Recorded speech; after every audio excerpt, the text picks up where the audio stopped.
চলুন এই মুহূর্তে আরো বড় খবরের দিকে নজর রাখি। বাদল অধিবেশন একেবারে শেষ লগ্নে, আজ পেশ হতে চলেছে গুরুত্বপূর্ণ 4টি বিল।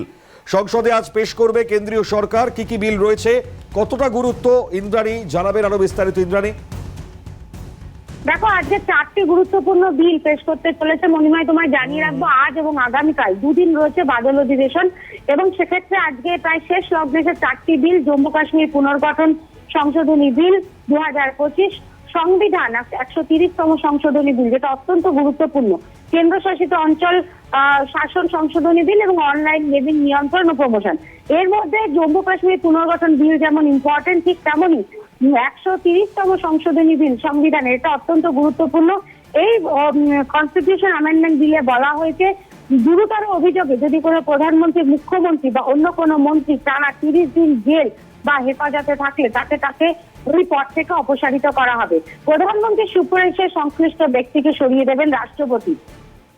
এক্ষেত্রে অভিযোগ প্রমাণের কোনো প্রয়োজন নেই, তবে জেল মুক্তি ঘটলে ফের পুনরায় সেই পুরনো পদে ফিরতে পারবেন তিনি।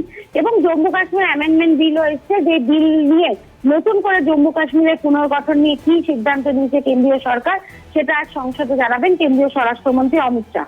তবে এই যে কনস্টিটিউশন অ্যামেন্ডমেন্ট বিল যেটা এসছে, সংবিধান পুনর্গঠন বিল 130তম সংশোধনী বিল, এইটা নিয়ে কিন্তু বিরোধীরা ব্যাপক বিরোধিতা করছেন। তাদের বক্তব্য, যে কোনো মুখ্যমন্ত্রীকে সরিয়ে দেওয়ার জন্য, তার পদ থেকে সরিয়ে দেওয়ার জন্য এই বিল আনছে সরকার।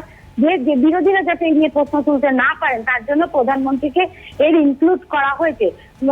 সিবিআই কেন্দ্রীয় স্বরাষ্ট্র মন্ত্রকের নির্দেশে বা পিএমওর নির্দেশেই কাজ করে, দীর্ঘদিন ধরে অভিযোগ রয়েছে বিরোধীদের। সুতরাং সেই জায়গা থেকে যে কোনো মুখ্যমন্ত্রীর বিরুদ্ধে কোনো অভিযোগ এলেই 30 দিন তিনি জেলে থাকলে তাকে তার পদ থেকে সরিয়ে দেওয়া হবে। এই ধরনের বিল দেশের বিরোধীদের কণ্ঠরোধ করার জন্যই করা হচ্ছে বলে দাবি বিরোধী দলগুলি।